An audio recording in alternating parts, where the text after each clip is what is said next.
My first visit to San Francisco was in 1981, the year the gay cancer emerged.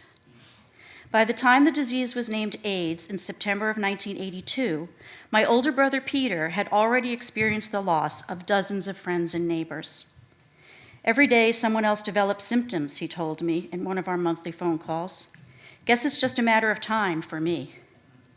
In 1984, Peter got tested and was diagnosed with ARC, AIDS-related complex.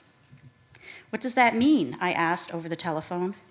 It means I'm not dying, at least not yet. Because we lived on opposite coasts, ours was primarily a long-distance telephone relationship.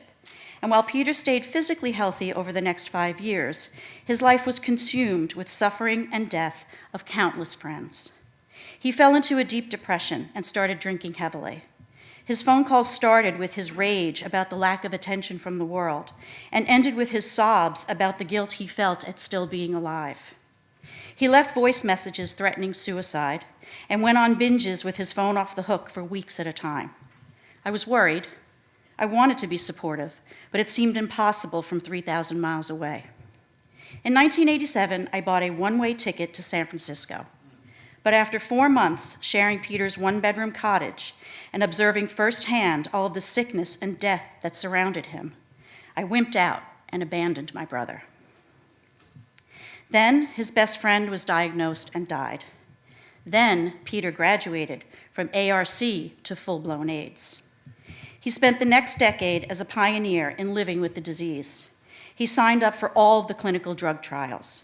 He tried alternative herbal treatments, acupuncture, meditation, yoga. He joined a long-term survivor group.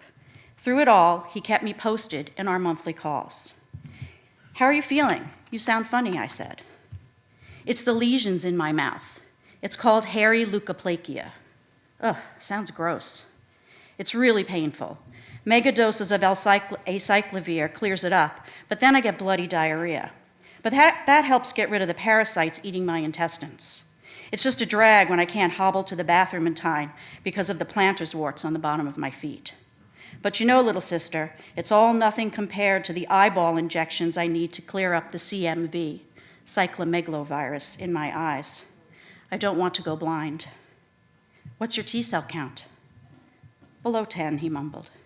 Hey, my group is doing a newsletter, and we had a contest to name it. I suggested we call it, I Ain't Dead Yet. For 10 years, I flew out to be with my brother as often as possible, but then I got married and had children, and the time between visits grew longer. My last trip to see Peter was Memorial Day weekend of the year 2000. I should have come when the hospice nurse called last month, I told Gwen, his friend and head of his hospice team. But I couldn't get away between work and 2 toddlers. It's okay. You're here now, Gwen said. He's a bit out of it with the morphine and all. I spent the next few days with Peter and his family of friends. We reminisced, we laughed, we cried, we waited. On the 3rd day, Peter told me I should leave. You have to get back to your kids, your job, your life. I was both relieved and riddled with guilt.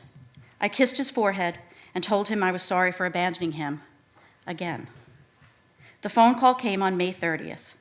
Sweet Peter is gone, Gwen said. I'll send you some ashes. I keep them, still, in a small wooden box by the telephone.